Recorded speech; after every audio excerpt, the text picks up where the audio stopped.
പുതിയൊരു വീഡിയോയിലോട്ട് നിങ്ങൾക്ക് എല്ലാവർക്കും സ്വാഗതം. ഇന്നത്തെ വീഡിയോയിൽ നമ്മൾ ഡിസ്കസ് ചെയ്യാൻ പോകുന്നത് ആൻഡ് ദെൻ ഗാന്ധി കെയിം എന്നുള്ള ചാപ്റ്ററിൻ്റെ സെക്കൻഡ് പാർട്ടാണ് ഈ വീഡിയോ. ഫസ്റ്റ് പാർട്ട് ഓൾറെഡി നമ്മൾ അപ്ലോഡ് ചെയ്തിട്ടുണ്ട്. അതിൻ്റെ ലിങ്ക് ഞാൻ ഡിസ്ക്രിപ്ഷനിലിടാം. അപ്പോൾ ഫസ്റ്റ് പാർട്ട് ആദ്യം നിങ്ങൾ കാണാൻ ശ്രമിക്കുക, അതിനുശേഷം ഇത് ഫോളോ ചെയ്യാം. So let's move to the chapter. What is truth? എന്താണ് സത്യം? ഇത് നെഹ്റു ഗാന്ധിജിനെ കുറിച്ച് എഴുതുന്ന കാര്യങ്ങളായതുകൊണ്ട് തന്നെ ഇവിടെ നെഹ്റു ആണ് സ്പീക്കർ. അപ്പോൾ നെഹ്റു ചോദിക്കുകയാണ്, വാട്ട് ഈസ് ദി ട്രൂത്ത്? എന്താണ് സത്യം? I do not know for certain. എനിക്ക് ഉറപ്പായിട്ടും അറിയില്ല. സെർട്ടൈൻ എന്ന് വെച്ചാൽ ഉറപ്പായും എനിക്കറിയില്ല എന്ന് പറയുന്നത്. ഓക്കെ, എനിക്ക് എന്താണ് സത്യം എന്നുള്ളത് ഉറപ്പായിട്ടും എനിക്കറിയില്ല എന്നുള്ള രീതിയിലാണ് നെഹ്റു പറയുന്നത് കേട്ടോ. And perhaps our truth are relative and absolute truth is beyond us. And perhaps എന്ന് വെച്ചാൽ ഒരു പക്ഷേ, our truth are relative and absolute. Relative and absolute എന്നുള്ള ടേം കൊണ്ട് ഉദ്ദേശിക്കുന്നത് റിലേറ്റീവ് എന്ന് വെച്ചാൽ ആപേക്ഷികം, ഓക്കെ. അബ്സല്യൂട്ട് എന്ന് വെച്ചാൽ കേവലം, ഓക്കെ. അപ്പോൾ നമ്മളുടെ ട്രൂത്ത് എന്ന് പറയുന്നത് റിലേറ്റീവ് ആണ്, ആപേക്ഷികമാണ്. അതായത് ഇറ്റ് ഡിപ്പെൻഡ്സ് അപ്പോൺ പേഴ്സൺ. ഓരോ വ്യക്തിക്കും ട്രൂത്ത് എന്ന് പറയുന്നത് ഡിഫറെൻ്റ് ആണ്. ഒരാളുടെ സത്യമാവില്ല വേറൊരാളുടെ സത്യം. എനിക്ക് സത്യം എന്ന് തോന്നുന്നത് ആവും എൻ്റെ സത്യം. അത് വേറൊരു വ്യക്തിക്ക് അത് ട്രൂത്താണ് എന്ന് തോന്നിക്കൊള്ളണം എന്നില്ല, ഓക്കെ. അതാണ് ഇവിടെ ഉദ്ദേശിക്കുന്നത്. And absolute truth is beyond us. Absolute ആയിട്ടുള്ള ട്രൂത്ത് എന്ന് പറയുന്നത് നമ്മൾ ചിന്തിക്കുന്നതിനും അപ്പുറമാണ് എന്ന് പറയുന്നത് കേട്ടോ. Then next, different persons may and do take different views of truth and each individual is powerfully influenced by his own background, training and impulses. അപ്പോൾ എന്താ പറയുന്നത്, ഡിഫറെൻറ്റ് പേഴ്സൺസ്, വ്യത്യസ്ത വ്യക്തികൾക്ക് ട്രൂത്ത് എന്ന് പറയുന്നത് വ്യത്യസ്തമാണ്. ഓരോരുത്തരുടെയും ട്രൂത്തിനെ കുറിച്ചുള്ള വ്യൂ പോയിൻ്റ് എന്ന് പറയുന്നത് ഡിഫറെൻ്റ് ആണ്. നമ്മൾ നേരത്തെ പറഞ്ഞ പോലെ ഒരു വ്യക്തിയുടെ ശരിയായിക്കൊള്ളണമില്ല വേറൊരു വ്യക്തിയുടെ ശരി, ഓക്കെ. എനിക്ക് ശരിയാണ് എന്ന് തോന്നുന്നത് നിങ്ങൾക്ക് ശരിയാണ് തോന്നിക്കൊള്ളണം എന്നില്ല എന്ന് പറയുന്നത്. And each individual is powerfully influenced by his own background, training and impulses. ഈ ട്രൂത്തിൻ്റെ കേസ് വരുമ്പോൾ ഓരോ വ്യക്തിയും ഇൻഫ്ലുവൻസ്ഡ് ആണ്, അതായത് സ്വാധീനിക്കുന്നുണ്ട്. എന്താണ് അവരെ സ്വാധീനിക്കുന്നത്? അവരുടെ ബാക്ക്ഗ്രൗണ്ട്, അവർ വരുന്ന ബാക്ക്ഗ്രൗണ്ട്, അതുപോലെ തന്നെ അവർക്ക് കിട്ടിയിട്ടുള്ള ട്രെയിനിങ് അല്ലെങ്കിൽ എഡ്യൂക്കേഷൻ രീതി, നോളേജ്, അത് എങ്ങനെയാണോ അവർക്ക് കിട്ടിയിട്ടുള്ളത് അതിനനുസരിച്ച്. അതുപോലെ തന്നെ ഇമ്പൾസസ് എന്ന് വെച്ചാൽ പ്രചോദനം, അവർക്ക് പ്രചോദനമായിട്ടുള്ള കുറേ കാര്യങ്ങൾ. ഇതൊക്കെയാണ് ഓരോ വ്യക്തിയും മറ്റൊരു വ്യക്തിയിൽ നിന്ന് ട്രൂത്ത് എന്നുള്ള സംഭവത്തെ അടിസ്ഥാനപരമാക്കിയിട്ട് ഡിഫറെൻ്റ് ആക്കുന്നത് കേട്ടോ. അതായത് നമ്മൾ വന്നിട്ടുള്ള ബാക്ക്ഗ്രൗണ്ട്, നമ്മൾ ജീവിച്ചിട്ടുള്ള സാഹചര്യങ്ങൾ, അപ്പോൾ ഓരോ വ്യക്തികൾ തമ്മിലും ട്രൂത്ത് എന്ന് പറയുന്നതിന് ഡിഫറെൻറ്റ് മീനിങ് ആണുള്ളത്. So also Gandhi. അപ്പോൾ ഗാന്ധിക്കും അത് അതുപോലെ തന്നെയായിരുന്നു. But truth is at least for an individual what he himself feels and known to be truth.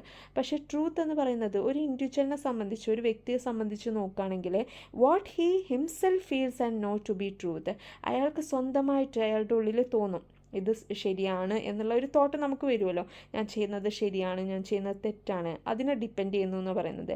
And not to be truth, അയാളുടെ നോളേജ് പ്രകാരം എന്താണോ ട്രൂത്ത് അതാണ്.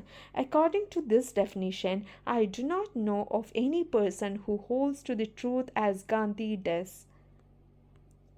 അപ്പോൾ എന്താ പറയുന്നത്, അക്കോർഡിംഗ് ടു ദിസ് ഡെഫിനേഷൻ, ഈ ഒരു ഡെഫിനേഷൻ പ്രകാരം, അതായത് ട്രൂത്ത് എന്ന് പറയുന്നത് ഡിഫറെൻ്റ് ആണ് ഓരോ പേഴ്സൺസിനും എന്നുള്ള ഡെഫിനേഷൻ പ്രകാരം, I do not know of any person who holds to the truth as Gandhi does. ഇവിടെ who holds to the truth എന്നുള്ള ടേം കൊണ്ട് ഉദ്ദേശിക്കുന്നത് to remain honest and faithful to what is correct. എന്താണ് അയാൾക്ക് ശരി എന്ന് തോന്നുന്നതുകൊണ്ട് ഹോണസ്റ്റായിട്ട് സത്യസന്ധമായിട്ട് നിൽക്കുക. അപ്പോൾ ഗാന്ധി എത്രത്തോളം അതിനോട്, ഗാന്ധിക്ക് സത്യമാണ് എന്ന് തോന്നുന്ന ഒരു കാര്യത്തെ ഗാന്ധി എത്രത്തോളം അതിൽ ഉറച്ചു നിൽക്കുന്നുണ്ട്, അതുപോലെ വേറൊരു വ്യക്തിയും നിൽക്കുന്നത് ഞാൻ കണ്ടിട്ടില്ല എന്ന് പറയുന്നത്, അല്ലെങ്കിൽ അതുപോലത്തെ ഒരു വേറെ വ്യക്തിനെ ഞാൻ കണ്ടിട്ടില്ല എന്ന് പറയുന്നത്. That is a dangerous quality in a politician, for he speaks out his mind and even let the public see its changing face. ഇനി എന്താ പറയുന്നത്, that is A dangerous quality in A politician. അതൊരു പൊളിറ്റീഷ്യനെ സംബന്ധിച്ച് ഭയങ്കര dangerous ക്വാളിറ്റിയാണ്. അതായത് ഇവിടെ ഉദ്ദേശിക്കുന്നത് പവർഫുൾ ആയിട്ടുള്ള ഒരു ക്വാളിറ്റിയാണ്, ഒരു പൊളിറ്റീഷ്യൻ്റെ പവർഫുൾ ആയിട്ടുള്ള ക്വാളിറ്റിയാണത്. ഇവിടെ നമ്മൾ ബാക്കിയുള്ള പൊളിറ്റീഷ്യൻസിനൊക്കെ നെഹ്റു ഒന്ന് കളിയാക്കിയ രീതിയിലാണ് പറയുന്നത് കേട്ടോ. For he speaks out his mind and even let the public see its changing face. അപ്പോൾ എന്താ പറയുന്നത്, for he speaks out his mind. Speaks out his mind എന്ന് വെച്ചാൽ express his honest thoughts and feelings directly. നമ്മൾക്ക് തോന്നുന്ന feelings ഡയറക്റ്റായിട്ട് പറയുന്ന express ചെയ്യുന്നതിനാണ് സ്പീക്ക് ഔട്ട് ഹിസ് മൈൻഡ് എന്ന് പറയുന്നത്. നമ്മൾക്ക് മനസ്സിലെന്താ തോന്നുന്നത് അത് വിളിച്ച് പറയാം. ഓക്കെ, അപ്പോൾ എന്താ ഇവിടെ ഉദ്ദേശിക്കുന്നത്, ബാക്കിയുള്ളവർ ചെയ്യുന്ന രീതിയാണ് പറയുന്നത്. പൊളിറ്റീഷ്യൻസ് അവർക്ക് തോന്നുന്നത് ആദ്യം വിളിച്ചു പറയും. And even lets the public see its changing face. പിന്നെ അവർക്ക് തോന്നുന്നത് ചെയ്യും. അതായത് അവർ പറയുന്ന വാക്ക് വേറെ ചെയ്യുന്ന പ്രവൃത്തി വേറെ എന്നുള്ള രീതിയിലാണ് പറയുന്നത് കേട്ടോ. ബാക്കിയുള്ള പൊളിറ്റീഷ്യൻസിനൊക്കെ കളിയാക്കിയിട്ടുള്ള രീതിയിലാണ് പറയുന്നത്. Next one, Gandhi influenced millions of people in India in varying degree.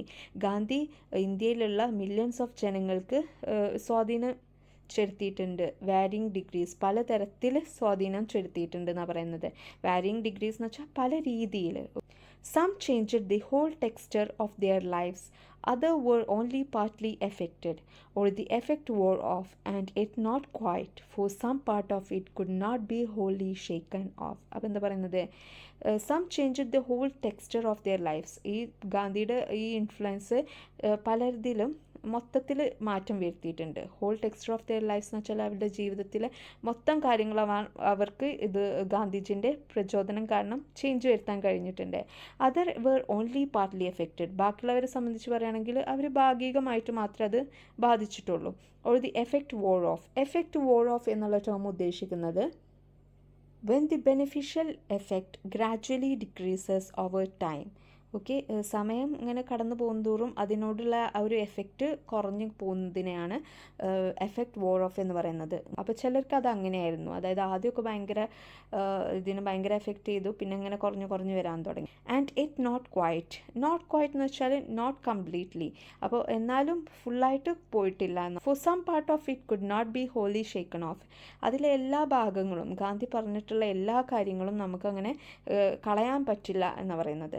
Different people reacted differently and each will give his own answers to these questions. പലതരത്തിലുള്ള വ്യക്തികൾ പല രീതിയിലാണ് ഇതിനോട് റിയാക്ട് ചെയ്തിട്ടുള്ളത്. And each will give his own answers to this question. ഓരോ വ്യക്തികൾക്കും അവരുടേതായിട്ടുള്ള ഉത്തരങ്ങൾ ഉണ്ടാവും ഈ ഓരോ ക്വസ്റ്റ്യൻസിനോടും. Then next, his call of action was to fold.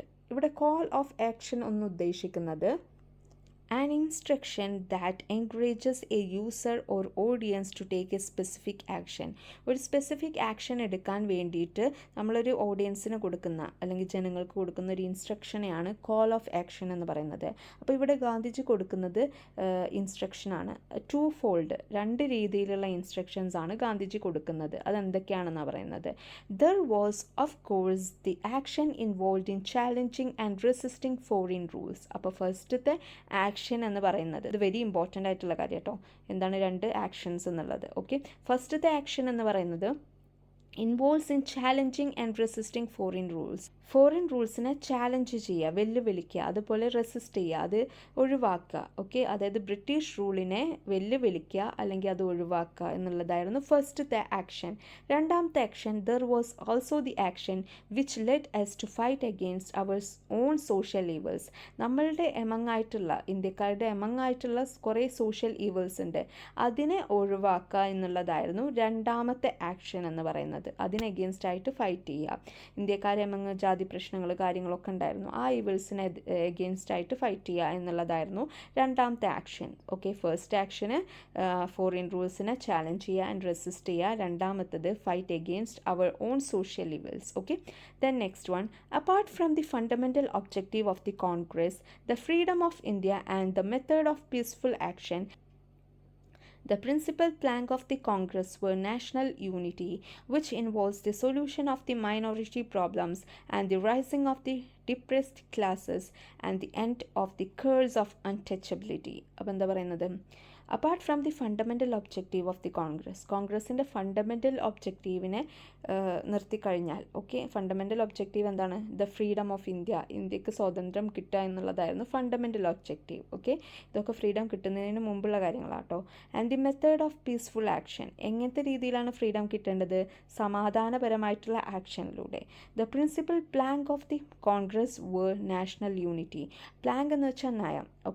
കോൺഗ്രസിൻ്റെ പ്രിൻസിപ്പൽ നയം എന്താണെന്ന് വെച്ചാൽ യൂണിറ്റി ഉണ്ടാക്കുക, എല്ലാത്തിലും ഐക്യം ഉണ്ടാക്കുക എന്നുള്ളതാണ്. Which involves the solution of minority problems. അതിൽ ഇൻക്ലൂഡ് ചെയ്യുന്ന കാര്യങ്ങൾ എന്താണ്? മൈനോറിറ്റി പ്രോബ്ലംസിന്, മൈനോറിറ്റി ആയിട്ടുള്ള ആളുകൾക്ക് അവരുടെ പ്രോബ്ലത്തിനുള്ള solution. And the rising of the depressed classes.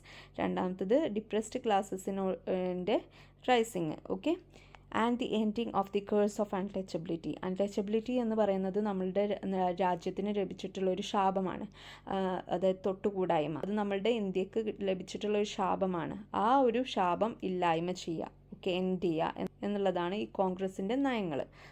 Realising the main probes of British rules were fear, prestige, the cooperation of people and certain classes whose vested interests were centered in British rules. Gandhi attacked these foundations. അപ്പോൾ എന്താ പറയുന്നത്? Realising the main probes of British rule were fear. Probes എന്നുള്ള ടേമിൻ്റെ meaning പിന്തുണ. ബ്രിട്ടീഷുകാർക്കുള്ള main പിന്തുണ എന്തൊക്കെയാണെന്ന് വെച്ചാൽ fear, നമ്മൾ ഇന്ത്യക്കാർക്ക് ബ്രിട്ടീഷുകാരോടുള്ള ഭയം. പ്രസ്റ്റീജ് എന്ന് വെച്ചാൽ അന്തസ്സ്, അതായത് അവർ കൊടുക്കുന്ന, ഇന്ത്യക്കാർക്ക് അവർ കൊടുത്തിരുന്ന ജോബിനോടുള്ള അന്തസ്സ്. നമ്മളുടെ ജനങ്ങൾക്ക് ബ്രിട്ടീഷുകാർ നൽകുന്ന ആ ജോബിനോട് ഭയങ്കര അന്തസ്സായിരുന്നു, കാരണം ഒരു ഗവൺമെൻറ് ജോബ് എന്നുള്ള രീതിയിലായിരുന്നു. ദ കോപ്പറേഷൻ ഓഫ് ദി പീപ്പിളിൻ്റെ അവരോടുള്ള കോപ്പറേഷൻ, അവരോടുള്ള സമീപനം, ഇതൊക്കെ ഭയങ്കര എന്താ പറയുക, അവർക്ക് ഭയങ്കര പിന്തുണ നൽകുന്ന രീതിയിലായിരുന്നു.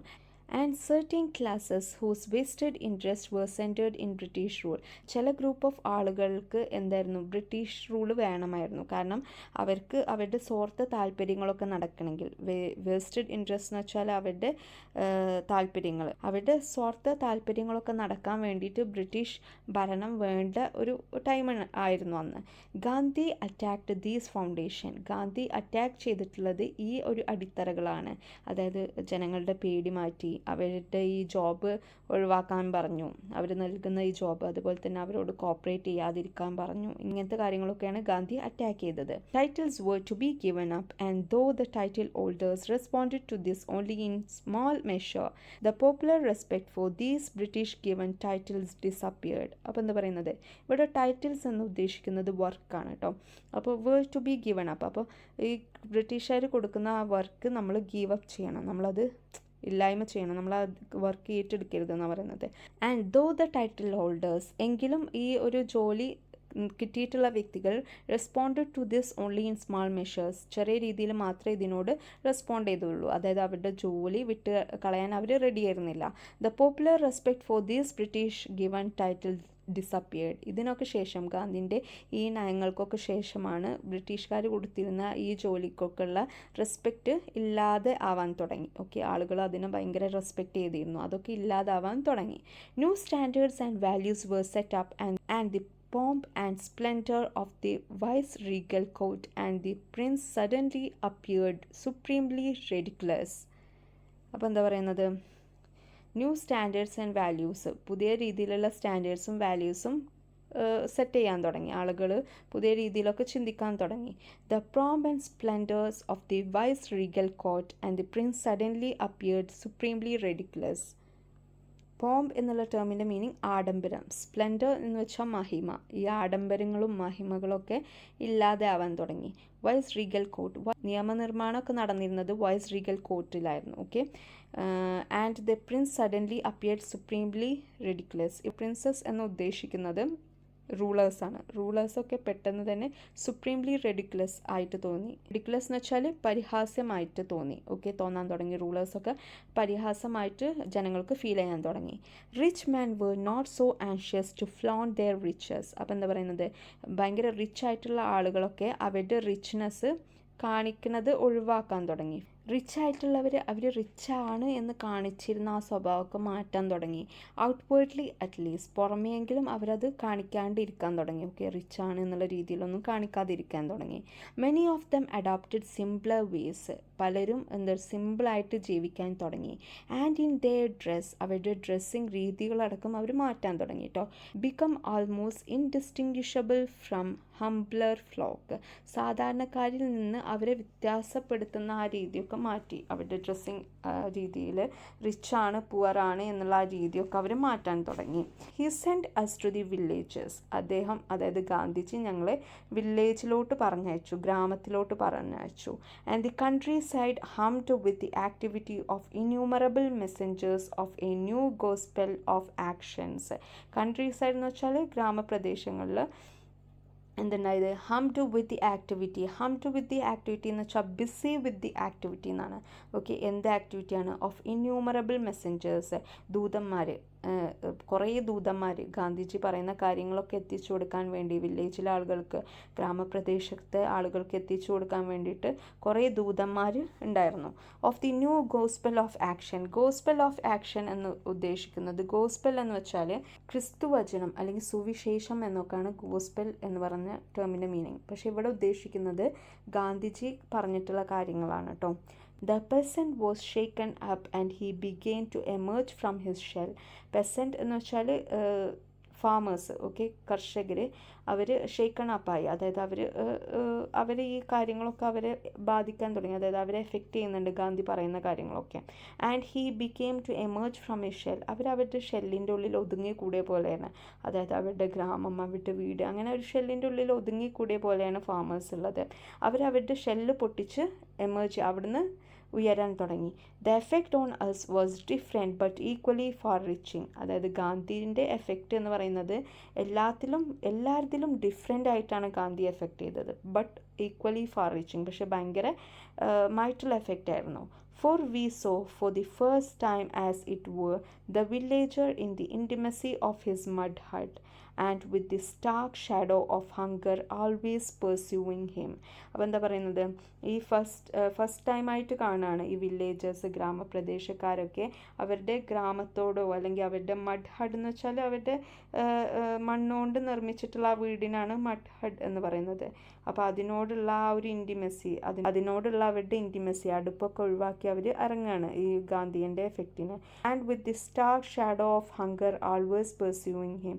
സ്റ്റാർക്ക് എന്നുള്ള ടേമിൻ്റെ മീനിങ് കംപ്ലീറ്റ്ലി, തീർത്തും അവർ പട്ടിണിയിലായിരുന്നു, അതെപ്പോഴും അവരെ പിന്തുടർന്നുകൊണ്ടേയിരുന്നിരുന്നു.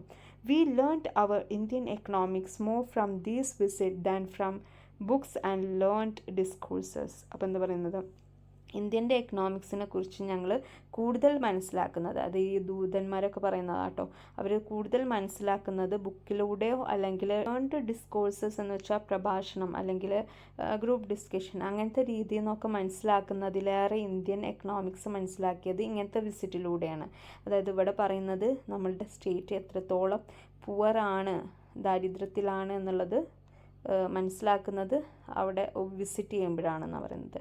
The emotional experience we had already undergone was emphasised and confirmed. അവർ ഈ വിസിറ്റിലൂടെ ഒക്കെ നേടിയിട്ടുള്ള ഇമോഷണൽ എക്സ്പീരിയൻസ് എന്ന് പറയുന്നത് അവരെ എല്ലാം മനസ്സിലാക്കാൻ കഴിഞ്ഞു അവർക്ക്. എംഫസൈസ് എന്ന് വെച്ചാൽ ഉറപ്പിച്ച് നിർത്തുക അല്ലെങ്കിൽ ഉറപ്പിച്ച് പറയുക, അവർ ഉറപ്പിച്ച് പറയാണ്. ആൻഡ് കൺഫേംഡ്, നമ്മളുടെ ഇന്ത്യയുടെ അവസ്ഥ ഇതാണ് എന്ന് പറയാൻ പറ്റും. And henceforward there could be no going back for us to our old life or our old standards.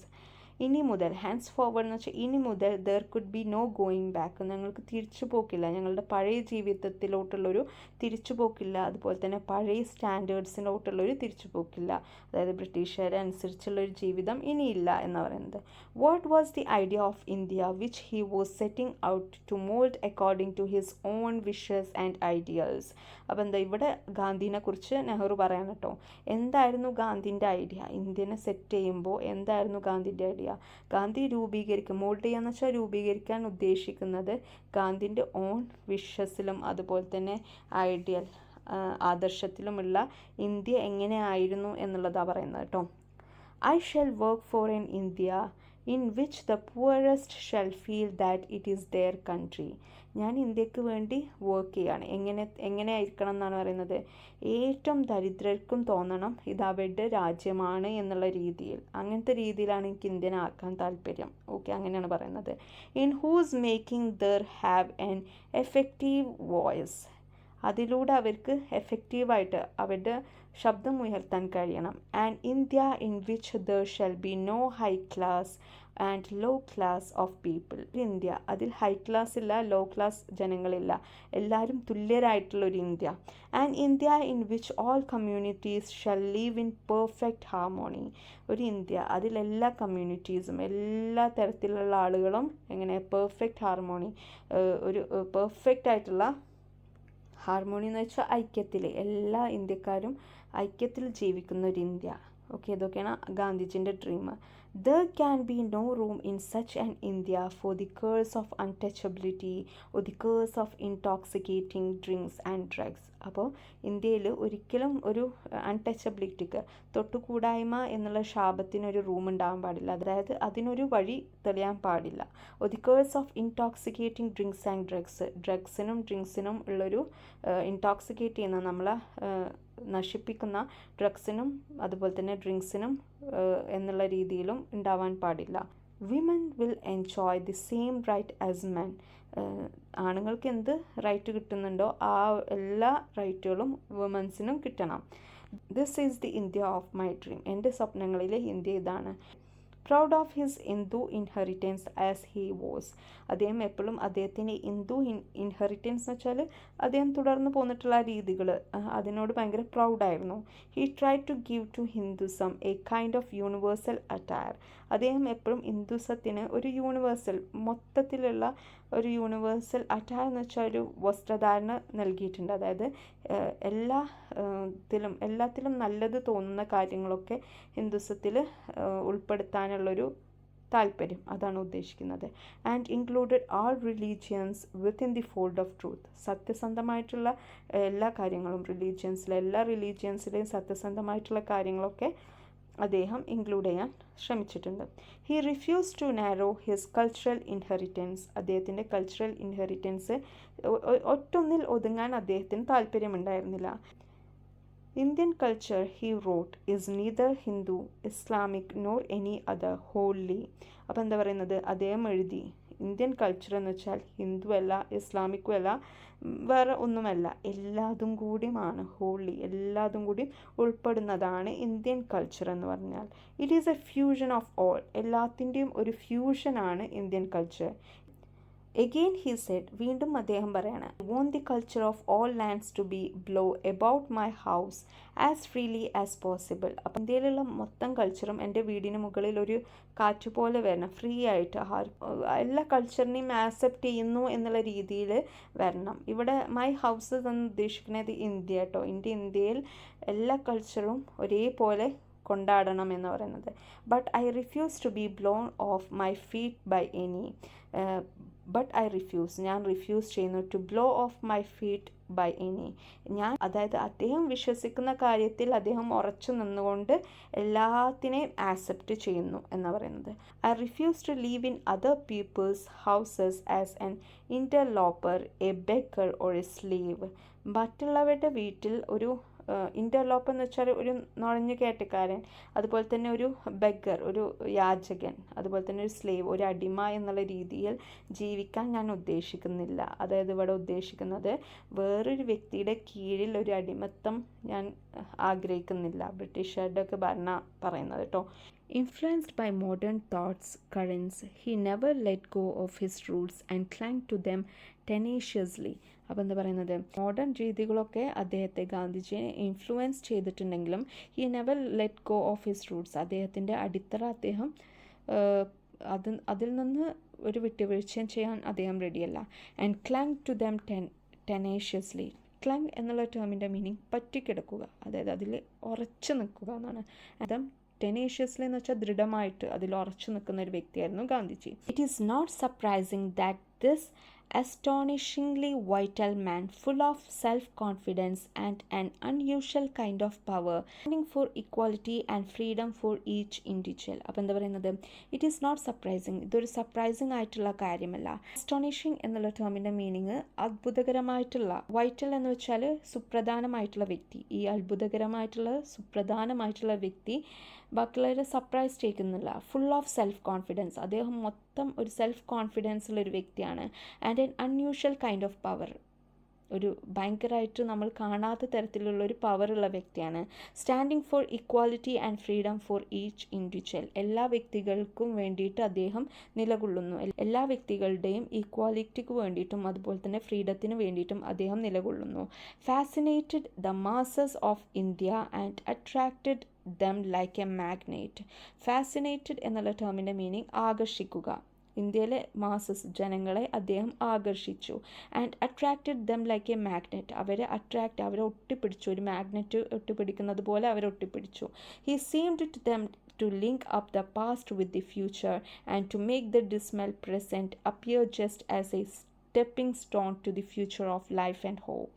അദ്ദേഹം എങ്ങനെയാണ് കാണപ്പെട്ടത്? ഫ്യൂച്ചറിലോട്ടുള്ളൊരു link up and to make the dismal present appear just as a stepping stone to the future of life and hope. Dismal എന്നുള്ള ടേമിൻ്റെ meaning ഇരുണ്ടിട്ടുള്ള, ഇരുണ്ടിട്ടുള്ള നമ്മളുടെ present അവസ്ഥയെ മറികടക്കാൻ വേണ്ടിയിട്ട് നമുക്ക് ഹെൽപ്പ് ചെയ്തിട്ടുള്ളൊരു വ്യക്തി എന്നാണ് ഉദ്ദേശിക്കുന്നത്. ഇരുണ്ടിട്ടുള്ളൊരവസ്ഥയ്ക്ക് സ്റ്റെപ്പിംഗ് സ്റ്റോൺ എന്ന് വെച്ചാൽ ചവിട്ടുപടി. To the future of life and hope, പ്രതീക്ഷയുടെ ഒരു ഭാവിയിലോട്ടുള്ളൊരു ചവിട്ടുപടിയായിട്ടാണ് അദ്ദേഹത്തെ കാണപ്പെടുന്നത്. Thus he effected a vast psychological revolution not only among those who followed his lead but also among his opponents. അപ്പോൾ എന്താ പറയുന്നത്, അദ്ദേഹം ഒരു വിശാലമായിട്ടുള്ള മാനസിക വിപ്ലവം ഉണ്ടാക്കിയിട്ടുണ്ട്. Not only among those who followed his lead, അദ്ദേഹത്തെ ഫോളോ ചെയ്തവരിൽ മാത്രമല്ല അദ്ദേഹത്തെ എതിർത്തവരിലും, ഓപ്പോണൻസ് ആയിട്ടുള്ളവർ എതിർത്തവരിലും അദ്ദേഹം ഒരു വഴികാട്ടിയായിട്ടുണ്ട്. And those many neutrals who could not make up their minds what to think and what to do. അതുപോലെ തന്നെ അദ്ദേഹം ബാധിച്ചിട്ടുണ്ട് ആരെ? ഈ ന്യൂട്രൽസ് ആയിട്ടുള്ള, നിഷ്പക്ഷക്കാരായിട്ടുള്ള വ്യക്തികളെ. അവർക്ക് who could not make up their mind, അവർക്ക് പറയുന്നതൊന്നും ഉൾക്കൊള്ളാൻ കഴിയാത്ത വ്യക്തികളാണ്. What to think and what to do, എന്ത് ചെയ്യണം, എന്ത് ചിന്തിക്കണം ശരിയാണോ തെറ്റാണോ എന്നുള്ള രീതിയിലൊന്നും ഒരു അഭിപ്രായം എടുക്കാൻ പറ്റാത്ത വ്യക്തികളിലും ഗാന്ധിജിൻ്റെ സ്വാധീനം ചെലുത്തിയിട്ടുണ്ട് എന്ന് പറയുന്നത്. അപ്പോൾ ഇത്രയേ ഉള്ളൂ നമ്മളുടെ ആൻഡ് ദെൻ ഗാന്ധി കെയിം എന്നുള്ള ചാപ്റ്റർ. നിങ്ങൾക്ക് ഈ ചാപ്റ്റർ ഇഷ്ടപ്പെടുകയാണ്, ഞാൻ പറയുന്നതൊക്കെ മനസ്സിലാവുന്നുണ്ടെന്നുണ്ടെങ്കിൽ നിങ്ങളുടെ ഫ്രണ്ട്സുകൾക്കൊക്കെ ഷെയർ ചെയ്ത് കൊടുക്കുക. അതുപോലെ തന്നെ സബ്സ്ക്രൈബ് ചെയ്യുക, കോമെൻറ്റ് ചെയ്യുക. Thank you for watching.